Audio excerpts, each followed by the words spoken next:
Hi, folks. I want to come out with a follow up video to the one that I put out yesterday. And what happened was I was contacted by somebody. I don't know who they were. I never seen the name before. They posted a message on my YouTube channel and then they immediately deleted it. I never seen their name before, but I don't know how many of you realize this. But if you go to somebody's YouTube channel and you post a comment and then you delete the comment, the person who owns the channel, even though the comment's deleted, it'll still show up in their notifications. They made an interesting comment that I want to do a video about. But before I did the video, I also spoke with Sam Smith. And it's been a while since I talked to him because I had some family issues and stuff that have been consuming most of my time the past few months. And I wanted to discuss those two things primarily and show you some changes. This image here is slightly different than the one that I sent to Forrest. Basically, I was joking with my partner and I sent them this because those of you that have been up here, you know that this is a bathroom. Anyway, Sam Smith told me a couple of things. So let me switch over to Google Earth and get started here. Okay. Basically, Sam Smith did a lot of thinking, I guess, over the past couple of months, and he listened to what I had to say, and basically, he come up with his where he thinks it was. And let me show you basically what he told me. What he thinks where it is that when you follow the sun down here, where the sun intersects the creek, okay, this blue line is Five Springs Creek, which begins up in Five Springs Basin. So everything here has a common name. We have Five Springs Overlook, Five Springs Creek, Five Springs Basin, Five Springs Canyon. We also have Five Springs Point. We have Five Springs Campground. So everything is like literally Five Springs. So as you know, in the solution that I discussed, basically you would come down here and put in onto old US Highway 14 alternate. And again, I said this in my other video, but this road that goes all the way around here was originally an ancient path that the Indians would take, that they would use to come up here. And all of that is described at the overlook here at the bench. Let me show you. It's all described in here. This is one of the panels that's up there by the benches that you could read. And it's describing to you that the path you're standing on is part of an ancient path and so on. And this is how the natives got up to that location. So it's describing the vista that you're looking at, the overview. And you can see from up here down into the Five Springs Basin, and you can see the creek, and you can see that it goes through, enters a canyon, and goes down. So I'll show you another picture here that shows you from the perspective of the Dayton Kane Road, which is down below. Okay, this is the sign that you would see down below where I just showed you the put in. You've probably seen this before. If not, you could read it now. But this describes the same road down there. And if Forrest Fenn traveled here with his family when he was young and they went up to the wheel at any point, this is the way they had to go. And I covered this in the previous video, but this mountain peak, Medicine Mountain, is what I'm considering the home of Brown. And I got reasons for that. And an interesting thing is that if you draw a line directly west of that point, it ends up at Five Springs. So if you're considering south to be below the home of Brown, and not only that, the altitude that obviously goes down here, but when you're below this line, you're below the home of Brown. But if you're only talking about altitude, technically the wheel was also put in below the home of Brown because this point is higher than this point. I'm not going to discuss the wheel too much other than to show you one thing that Sam Smith brought up to me that I never told you guys before. And by the way, this is that fence I was talking about again. And I just want to give you some perspective here to the way it looks up there. As you can see, everything slopes down, so you can't even see this fence when you're at the wheel. And then it slopes down a little bit here. And this, of course, is a sheer cliff. You couldn't walk there. So what Sam showed me, and this goes back before I was on this team, at one point, you see these rocks here, and I guess this goes way back, maybe 2014, something like that. These used to be in the shape of a running man. Now, obviously, none of that's really referenced in the poem, but a lot of you will know what I'm talking about with the running man. And you can see those rocks when you come up the path here. So Sam wanted to point that out. The rocks have been moved, but at one point they kind of resembled the running man. Um, and these lines I'm not going to get into again, other than the fact that to say this is the sunrise, you would be looking this way, but we turn our back to it and we look quickly down the sun.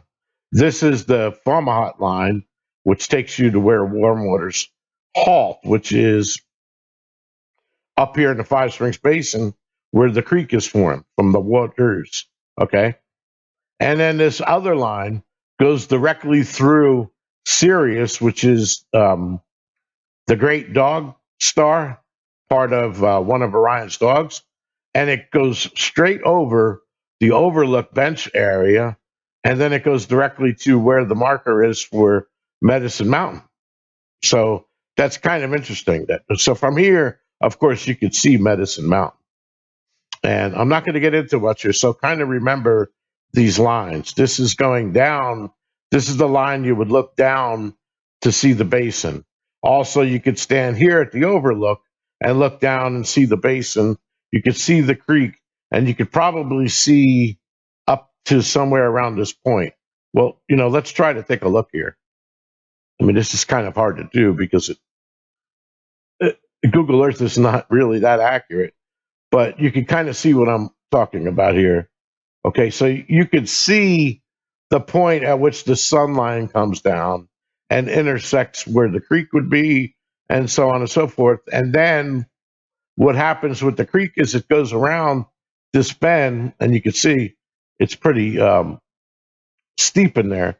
So technically, this is where the water enters the canyon, and then it goes around, and there's a couple of waterfalls down here, and then it goes over the upper falls and over the lower falls, and then through the Five Springs campground down, and it goes right past the Rainbow Canyon observation point, and then it goes right down, of course, and it ends at the Bighorn River.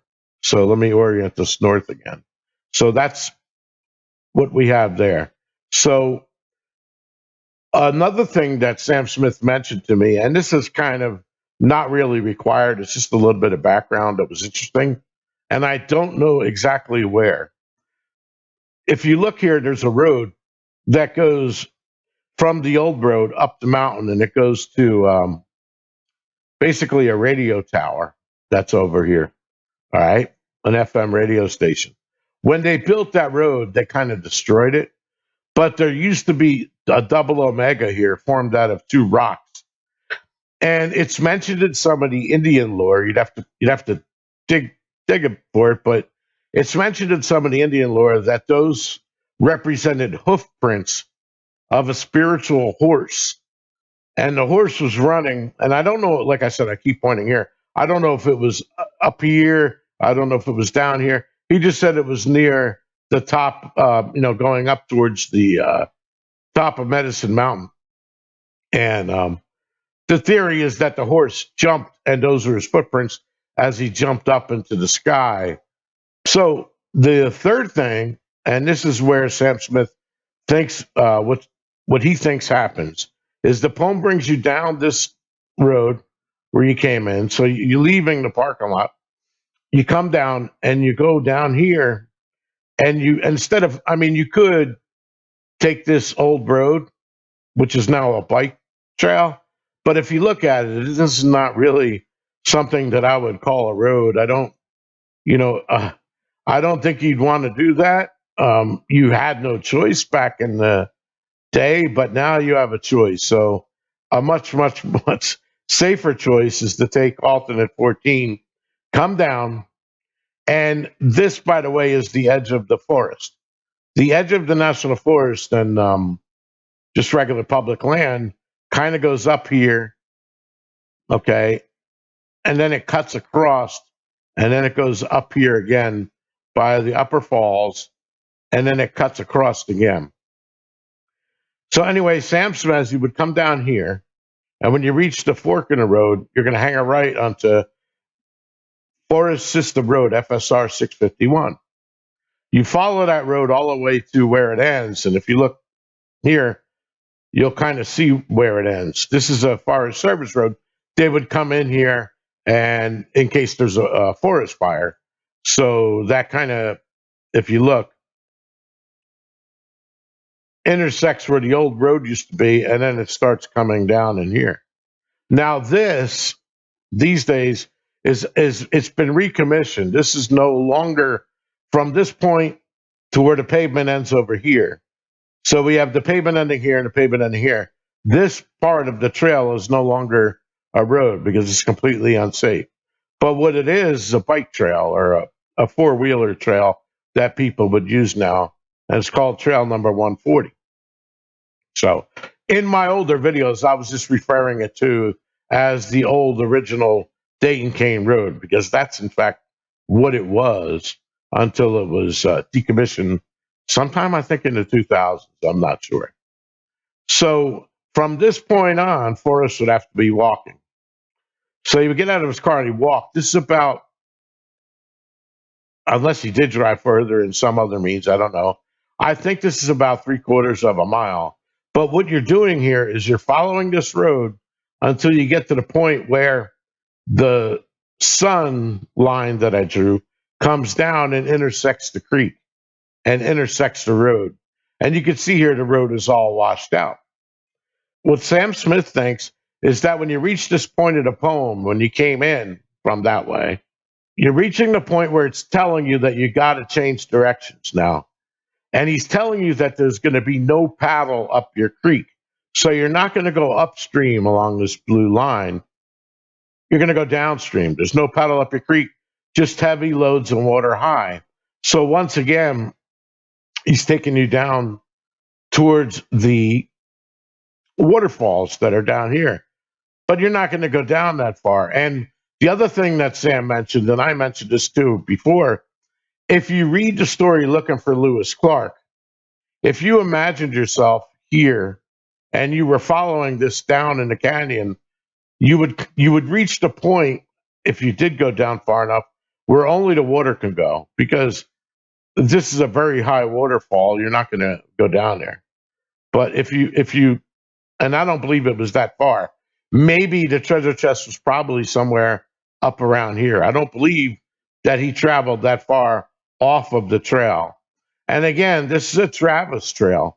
It was made by animals and it was made by the ancients. That they would bring animals up here and they would have two poles tied to the back of the animal. And the animal would basically drag whatever it is they're bringing up here. And that's what created the marks in the ground. So they're not like wagon wheel marks. They're made from those poles. Eventually, it did become a very an old wagon wheel, and that was when it was a Dayton Kane Road. So basically, that's what Sam Smith told me. And if you look down here, and again, this is really hard to do, but that's like where there's a big drop off where the water goes in so far and then it really starts going down into the canyon. So I don't think Forrest would went back too far from here. It's really, really hard to judge it. Let me try to rotate this around here. If you look, most of the trip from the park where he would park his car is mostly downhill. And I think this is only a change of roughly 100 feet over 3/4 of a mile. So obviously, when he's walking back to the car, he's not going to be carrying the treasure with him. So anytime he's carrying weight, he's going to be going downhill all the time. But the change in elevation is only roughly 100 feet. You can kind of see that total. And most of the changes over here, this is pretty much flat, as you can see. And again, it's really hard to tell of how steep that is. I would imagine he didn't come down near here because it just looks too much, in my opinion. I don't know that he would have gone much further than maybe around here. But that's what Sam Smith thinks. And I want to make a comment while I'm talking about it because that immediately brought something to mind. This is a bike trail. And if you remember at one point, Forrest said, I wonder what would happen if I took my bike and threw it in water's high or threw it in water high. The sunlight intersects the creek and the road right here. That's the first place that the sun would intersect. Now, the other person that contacted me, his solve was interesting. And like, I don't know who this person was, but basically he said the same exact thing as Sam Smith. You come down um, and you take 651, the Forest Road, to the end, and then you get out of your car and you follow this trail down. The difference in what he told me is that you actually do go upstream. So that would mean that he's saying the treasure chest is somewhere up in here. Now, it could be, if you look at the altitude down there, this point is roughly 8,075 feet. This point is roughly 60 feet lower. So if you look at that, it's not that bad of an ascension for Forrest. Like I said, this is really hard to try to do this, you know, because the camera will bounce all around and the angles are so steep here. Google Earth doesn't know how to figure things out properly. But anyway, that's what that guy told me. He goes, it's up here. The treasure chest is somewhere around here in these parts of the woods. And of course, I also think that's where Deb JB is talking about, right on the edge of the vegetation up here. I like I said again, if we take a sample here, this is 8,300 feet. This is 8,300 feet right here, and down here, it's 8,010 feet. So that's a 300-foot gain in elevation. I don't know that Forrest would have been carrying weight up that far. Could he have carried it only where we're only going up in elevation about 60, 70 feet? Maybe. But to me, that doesn't match the poem because the poem is telling you to look, if you've been wise and found the blaze. So, in other words, we left the original spot, but now we found the blaze again. It's this red line. And he's telling you to look quickly down. So this time, it's going to be look downstream. You know, look quickly down, your quest to cease. But Paris camp with marble gaze, just take the chest and go in peace. Because I want to remember to remind you guys about something that's really important here. This area, as I said, a minimum of 28 tribes consider this a very sacred mountain, and this is all considered an area of peace. Now, the Indians, all of the tribes, there's more than 28, even if they were at war with each other, if they came up here and seen another Plains Indian from a warring tribe praying or doing something here, they would not battle. It's like forbidden. It is an area of peace. Okay. So whenever he's saying go, when he's talking about peace or spiritual stuff, it's this area. And the whole point of the Coalition for the Wheel is the fact that they took this area. This originally, the protected area was only 110 acres. Okay. And they made it 4,000 acres. So roughly the protected area, I don't know the exact, location of it, but it's somewhere would be within everything that's within this purple circle is considered protected. Now that doesn't mean you can't go there, as somebody said in my prior video. What it means is that no lumberjacks can harvest any lumber or anything from within this area. And the United States government or the park or the national forest people can't develop it anymore. They can't put up anything because originally what they were going to do, believe it or not, was pave this road, and they were going to pave it all the way up to the wheel, and then they were going to like kind of put up an observation area, just like they have like at Old Faithful, and they were going to allow people to stay here and observe, from the observation deck, observe the Indians. And that's like, totally rude. Why would you do that? This is their most spiritual area for all of the Plains Indians. They fought from 1990 up until early 2000 to expand this and win that. They were fighting against politicians.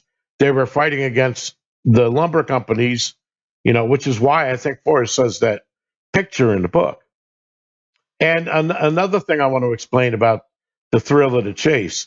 If you look at the parking area of where when you're going up to the wheel, this is row 4, block 23 in the PLSS system, which is the same area where Forrest Fenn's father was buried in Texas, row 4, block 23. I just want to point that out. It's kind of an odd thing. I don't know if I ever said it before. But anyway, the guys at this overlook, again, the reason why this is all historical is because they expanded it. And I believe that Forrest Fenn knew all of them. And I'll show you briefly about some of them that I didn't discuss before. And I think this actually ties it into Cody. First of all, take a look at this photograph. This is Forrest Fenn. This is Joe Medicine Crow. Okay. And this is Al Simpson, famous politician in Wyoming. He's still alive. Obviously, Forrest is dead. And Joe Crow died when he was 103 years old. Joe Crow was a badass, literally a badass. Let me show you. This guy, he's done so much in history. It's amazing. Here he is with President Obama and Michelle Obama, and he's receiving an award. You could read about this. I'll try to leave a link to this below. But this guy was bad. He was the only Indian that received certain awards. He was the very last war chief for the Crow Indians. There hasn't been a war chief since then. There probably never will be. He was the last war chief, number one. Number two, his ancestors were tied back to Custer. Okay, one of them was a scout for Custer. So he has ties way back to Custer. He has ties to Sitting Bull, through his ancestors. And again, he was the last chief. Not only was he a war chief, but he also received the Medal of Honor. And he's the only Indian that ever achieved that goal. I believe that he also had ties to Francis Brown, Richard Brown. We know he had ties to Forrest Fenn, but I believe he had ties to the Arapaho,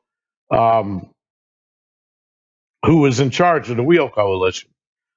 And a couple other things about that I'll leave links to also regarding Joe Medicine Crow. I mean, the guy is amazing. What he did. I mean, wow. I mean, so his connections through his ancestors back to the Battle of Little Bighorn, which is where Custer died. And incidentally, all of that took place over here. Okay, the Battle of Little Bighorn took place right here. Okay, there's all kinds of monuments up there about it. Here's the Crow Agency for the reservation. Here's the Little Bighorn River. Here's the Bighorn River. Right where they meet, the confluence is a town called Hardin. Joseph Henry Sharp's cabin was somewhere over here. And Joseph Henry Sharp, his connections to Forrest Fenn. And Forrest Fenn actually bought Joseph Henry Sharp's cabin, and he had it moved from here to preserve it. And they put it over in Cody down here. So this is another link for you to read here. It talks a lot about him. None of this is required for the solution. I'm just trying to show you, just because I enjoy history, how big of a badass this guy was. So he was also in World War II, fighting against the Nazis. I mean, this guy, he starts out as an Indian war chief with ancestors that go back to Custer. Then all of a sudden he's in the military. He's battling the Nazis. Here he is again. And this guy was just Uh, here's a picture of him in World War II. I guess he was over in Germany, and here he is again with Obama. This guy, and there he is when he was young, when he was a war chief. And Custer's Last Stand, and a lot of the artwork that Forrest Fenn talks about, that was painted by Joseph Henry Sharp, including Sitting Bull, who Joseph Henry Sharp painted, including Sitting Bull's pipe. All of that stuff is all related to this. And then, of course, Joe Medicine Crow not only to get the Medal of Honor and fight in World War II and was a war chief, he also is the first person that got a PhD. I think it's in archaeology, might have been anthropology. I don't know, but no other war chief got the Medal of Honor and also got a PhD. This guy is amazing.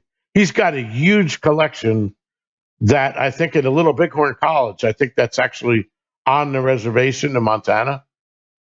And this guy has a lot. I mean, he contributed a massive amount of stuff. And some of the stuff you'll find he also contributed is in the McCracken Research Center in Cody.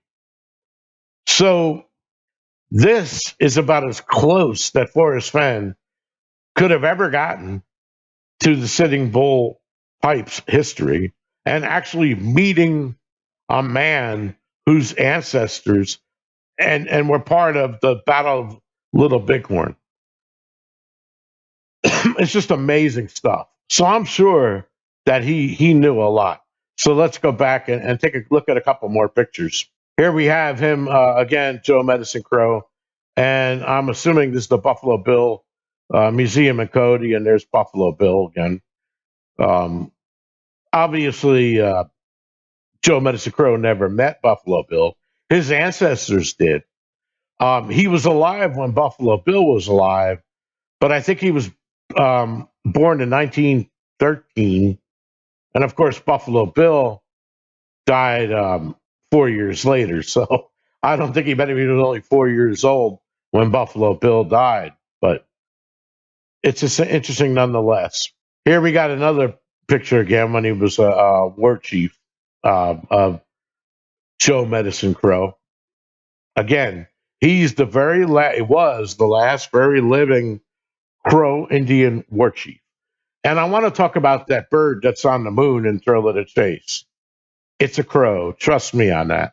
If you don't believe me, go to the Cody Museum and take a look at the casting of the crow that's sitting in Joseph Henry Sharp's cabin. Here's the badass again, Joe Medicine Man Crow. There he is, the soldier, okay, in World War II. And finally, there's Joe Medicine Crow's grave. Um, and you can see here, he got a Bronze Star Medal, and he also got the Medal of Freedom because he was one of the freedom fighters. It just had amazing, amazing history. Forrest was lucky to meet somebody like that and actually get a chance to talk with him. And I'm sure they did a lot of talking, especially around the time Forrest had cancer.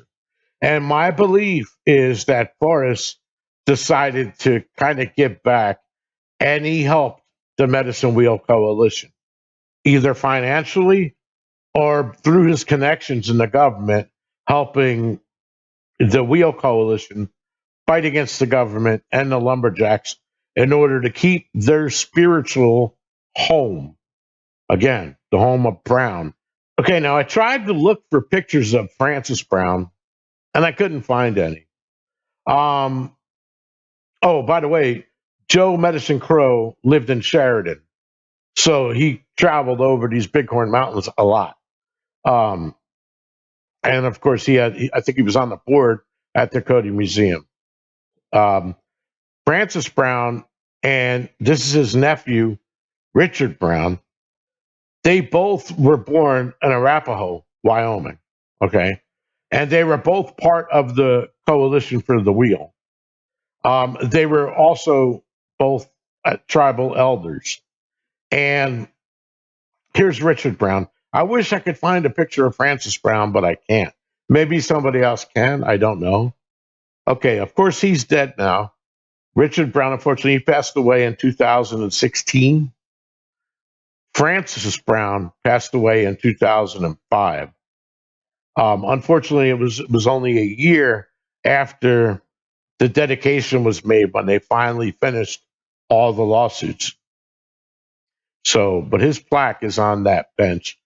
Richard plaque here is not on the bench, but anyway, I imagine they kind of look similar because they were uncle and nephew. Francis Brown is the uncle, and here's Richard Brown, the nephew.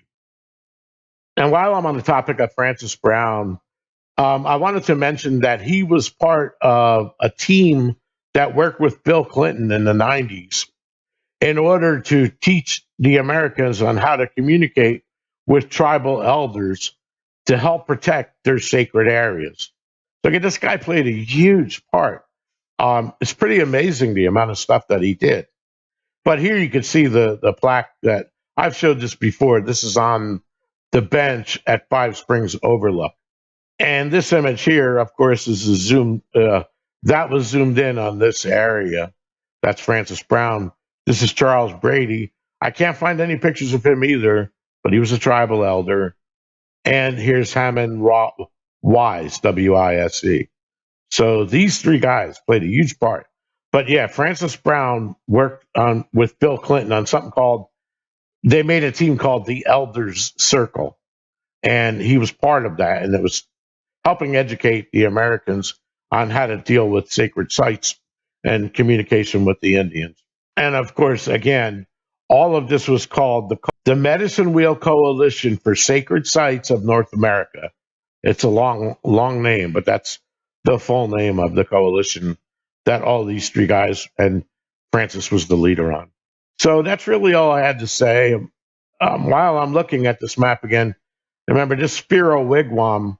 This I talked about last year. This is the cabin that Hemingway stayed at when he wrote the ending to the book called A Farewell to Arms. So it was interesting because maybe that's why Forrest messed up the plot. Because Ernest Hemingway, when he wrote For Whom the Bell Tolls, he was staying up around here. Okay. But Forrest mentioned For Whom the Bell Tolls, and then he gives us the plot for A Farewell to Arms, which was written prior to For Whom the Bell Tolls, and it was written right here. This is the first place that Hemingway stayed at in Wyoming. So, a lot of this stuff, of course, like I said, has nothing to do with the Saab. I don't want to get that confused in there. That's why I try not to talk about it too much, because the Saab is very straightforward, as I explained in the other video. You don't need to know any of this stuff. I'm kind of showing it to you because people that have been searching for a while would understand all the hints. Just like I talked about the hints to Toi Ho in Vietnam. If you mirror the trip that Forrest Fenn took in Vietnam up to the special place where the waterfall was, if you mirror that over to the United States, it takes you down to Kerwin. His base will be in Kerwin. But remember, we're mirroring it. We're not going to fly west like he did when he was in Vietnam. We're going to fly east. So if we take that same flight that he took to Mang Yang Pass, where the Frenchman is buried, if we flip that and we take that here, it takes you to what's called Medicine Wheel Pass, which is this road. That's what this road is called, the Medicine Wheel Pass. If you look at this solution over here, nothing in the poem is named after anything that you'll see here. He's relying on the fact that you're going to make the connections after you try the wheel. In other words, go here and read everything about it. And it's going to point you to locations that are in the sky that you map down onto these cairns, very straightforward. And then you follow the sun, just like he did in the Mountain Man Wisdom when he's talking about looking for Lewis and Clark. You're going to follow the sun. You're going to look quickly down along the solstice sun from the wheel, and you're drawing that perfect line there. And it's going to lead to his treasure and the end of the rainbow, which is Rainbow Canyon Observatory. down here. Now, the way you go up depends on who you believe. I think that you got to look at it this way. There's only really three ways in: here, here, and here. You're not going to get down from any other way up here. Now, I could rule this one out pretty quick because I don't think anybody's going to be driving along here anymore. That would not be a smart thing to do. I would cut it by, and I would put in here, and then park over here and go in from that way. However, if you believe that the chest was down here near the Five Springs campground, of course, the most logical place to put in would be here. So we basically only have two put-in points. Here, if you believe the chest is down here, or one up here if you believe the chest is up at this point.